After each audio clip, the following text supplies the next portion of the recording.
Irish Media Network. We entertain. Good afternoon, folks, and welcome to Irish Media Network Sports Update. I'm your host, as always, Joe Caulfield, and on this week's show, we're going to be talking all about boxing. So, boxing fans out there will already know that Eddie Hearn's promotion, Matchroom Boxing, is having three events. They're called the Fight Camp events, starting tonight, 1st of August, running from the 7th, the 14th, and the 21st of August. And we've plenty of Irish representation throughout. So I'm very, very happy to be joined this week by Eric Donovan, Lily White Lightning, Irish featherweight champ, to join me to talk about his fight in the 14th. Eric, how are things? I'm very well, Joe. Thank you. Thanks for having me. Not at all. Delighted to have you on the show. Really looking forward to the fight on the 14th. Massive prospect. So it's the third of the Fight Camp events. You're going to be fighting the British Commonwealth super featherweight champ, Zelfa Barrett. Loads of opportunities, massive title on the line. Talk to me a little bit, bring me back a little bit. When did you hear, but you received the news that you're going to be fighting? Well, just a couple of months back, I changed managerial move. I was with Boxing Ireland Promotions, and I was mostly campaigning around the Republic of Ireland. But then my career kind of hit a bit of a stagnant, and the last three fights that I had were on the road, one in London and one in Glasgow and one in Belfast. And I just kind of felt like I needed a change. I needed someone to take me to the next level. So I linked up with Mark Dunlop, and so Mark's reputation precedes him. Like he delivers for a lot of guys. James Tennyson is on tonight, we all know, and Mark is his manager.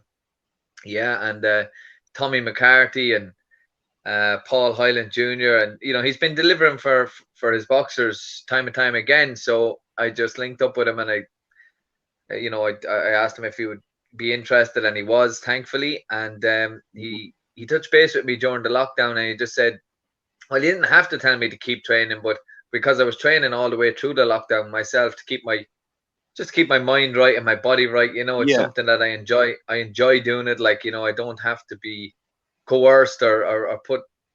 There's no need to put pressure on me. I'm a very self-motivated and self-driven type of person. So, but he did get in touch with me about 10 weeks ago.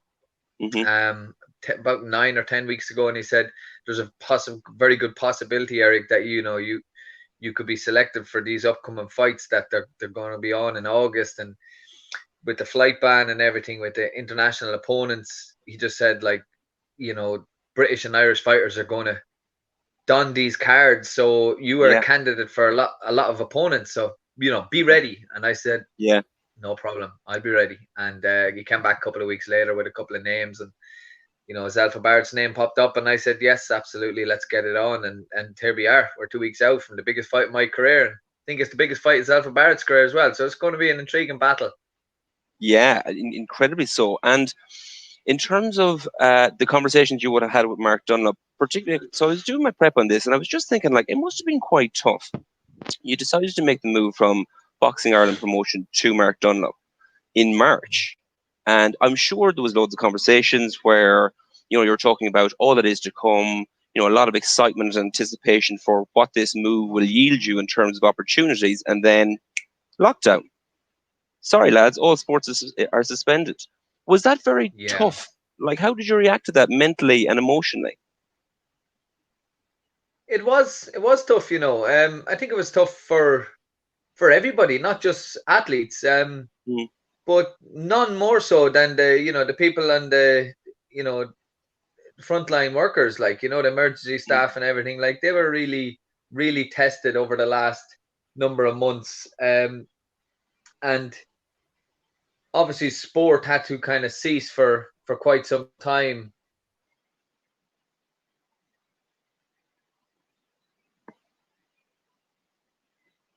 Or be 100% sure of when. But all you can do, Joe, in that situation is to focus on what you're in control of. And just getting up every day and trying to stick to a routine, because we were doing homeschooling here with my two sons, and me and my fiance Laura. We were doing homeschooling. Laura's a teacher as well, so she was having to do Online teaching with she the was kids.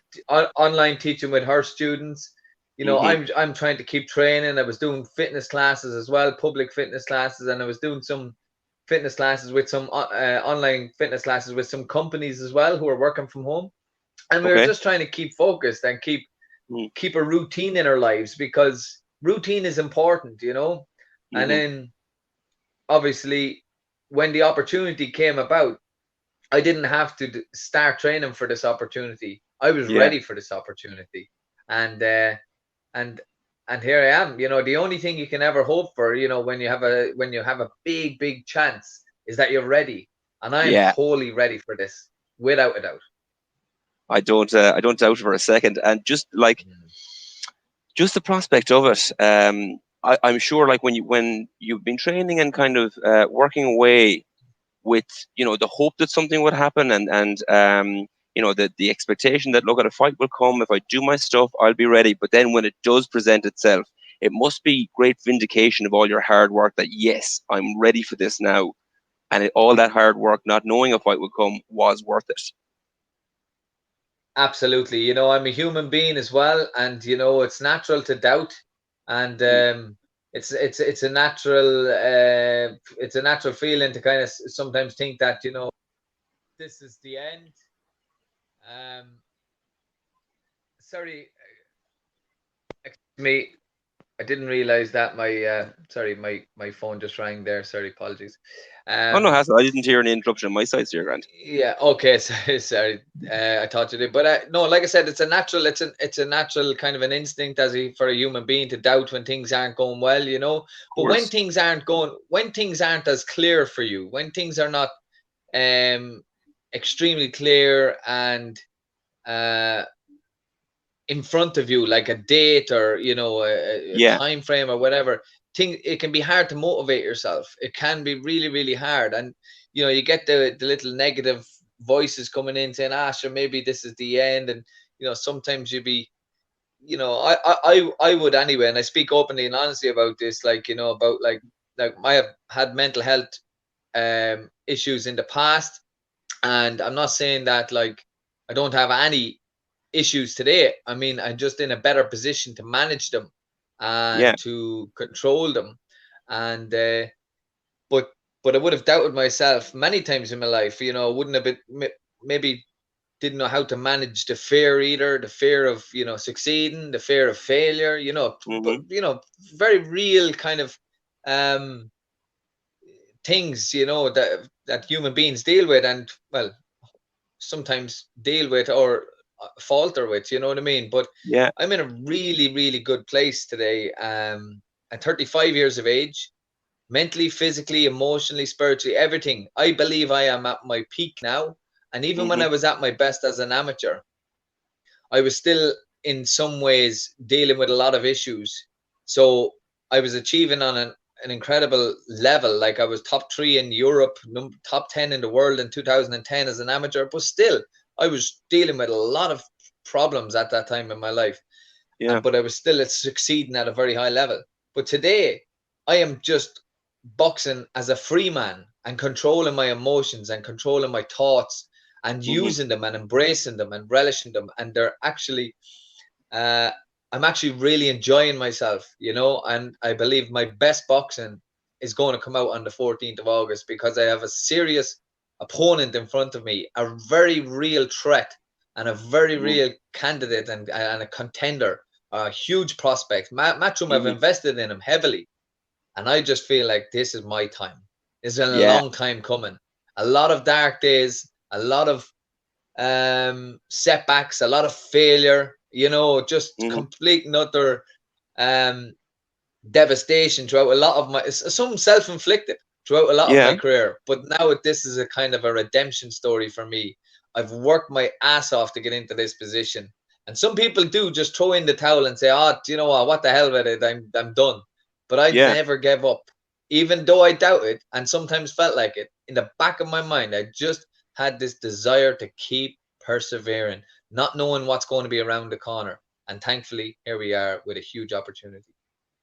here it is with a massive opportunity, as you say. And don't get me wrong, like Zelfa Barrett, massive prospect, as you say. Matchroom have invested heavily in him.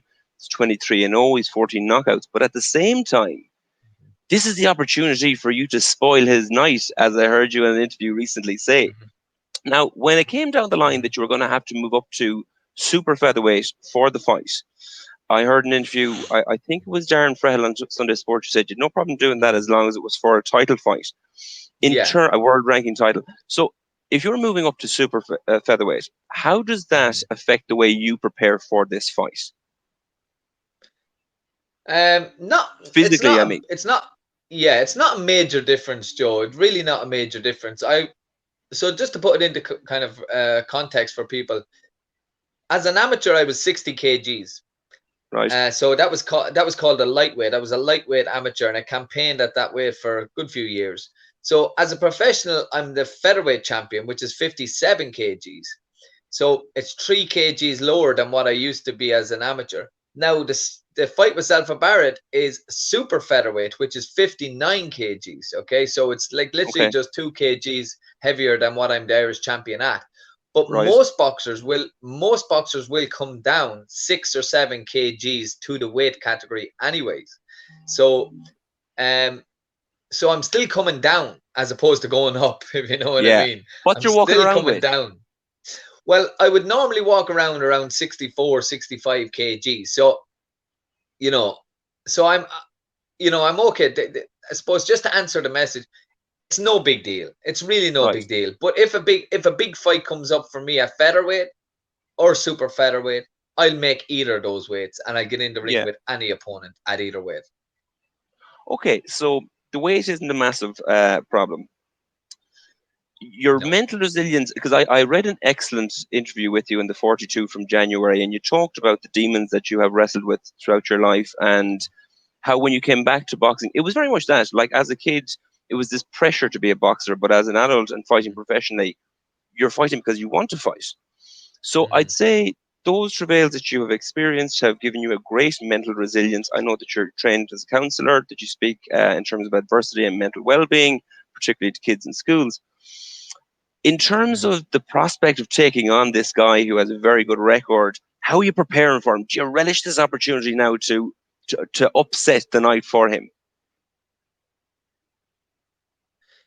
Yeah, Zelfa Barrett is the person that's in my way from achieving, a great feat on the 14th of August and doors opening and bringing me a step closer to maybe European or even a world title shot. So it's just one man that's standing in my way, but I don't let him consume my days. I know that that's my opponent. I know that what I have to do. I've done my research. I've done my study. So is my coach. But everything about my training camp is about fine-tuning Eric Donovan.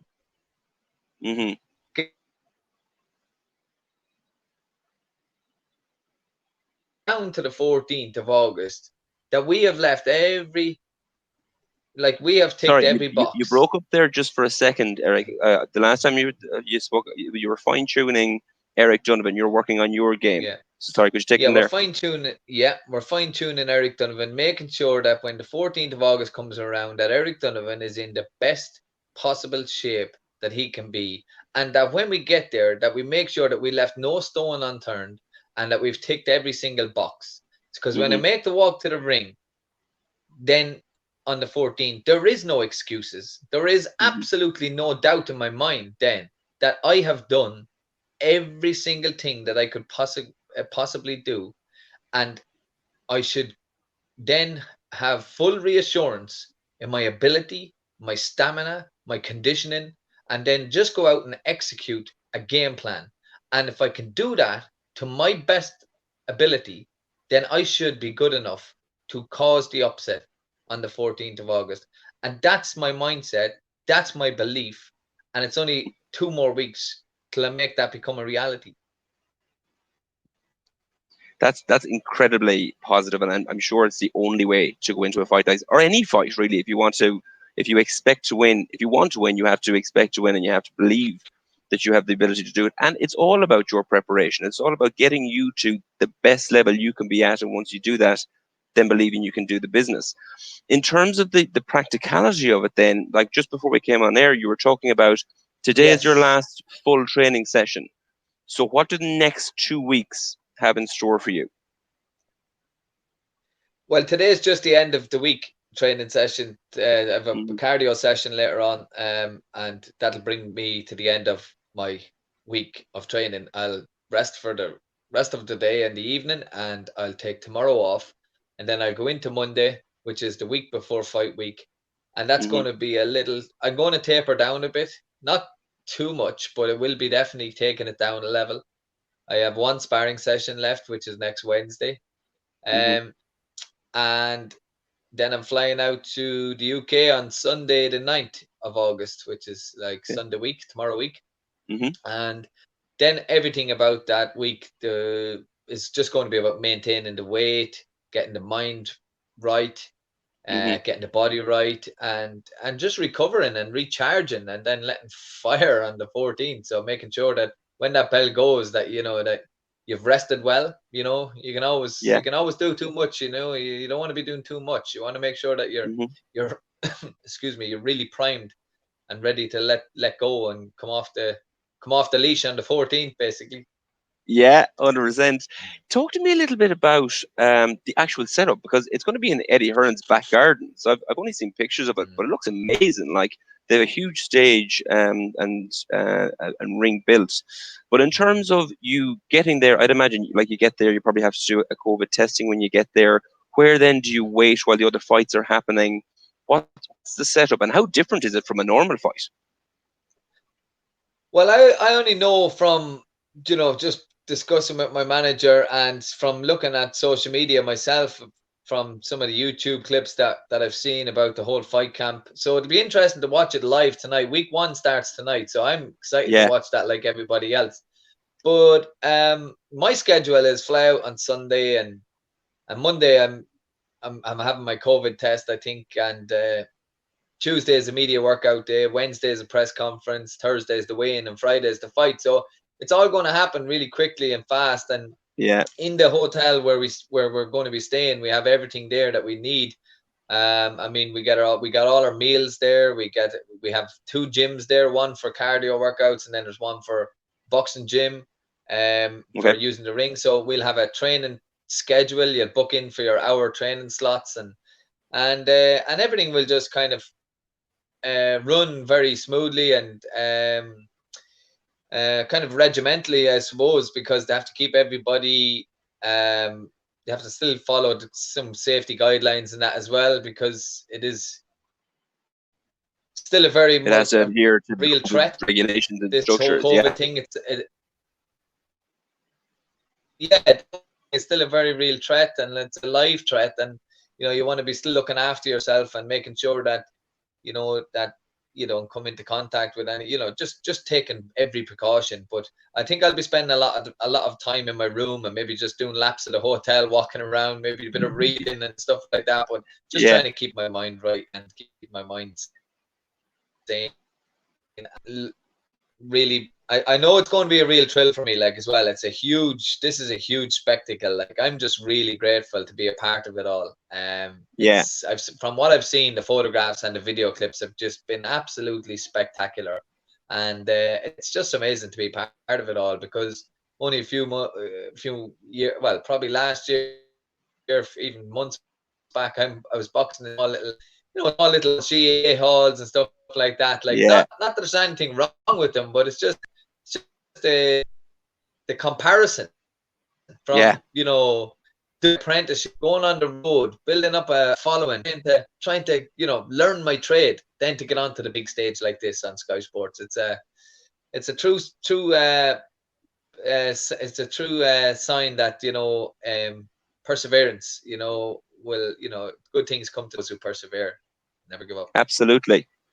Unfortunately, the reception's going a bit funny, and we're kind of losing you in and out a small bit. So I'm going to wrap it now. But I absolutely cannot wait to see the fight on the 14th. Obviously, look, tonight we're going to be supporting James Tennyson, who's fighting on the first of these 4 fight camp events. It's going to be live on Sky Sports. It's going to be live on DAZN.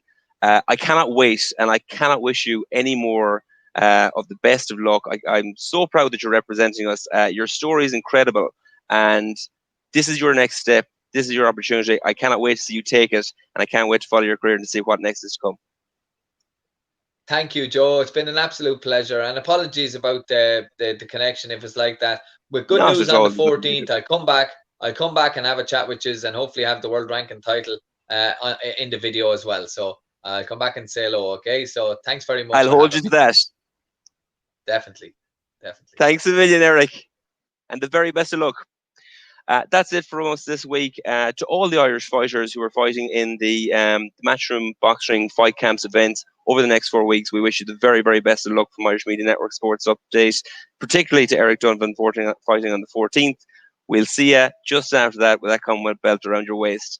Look after yourselves at home, folks. Take it easy and be good. Irish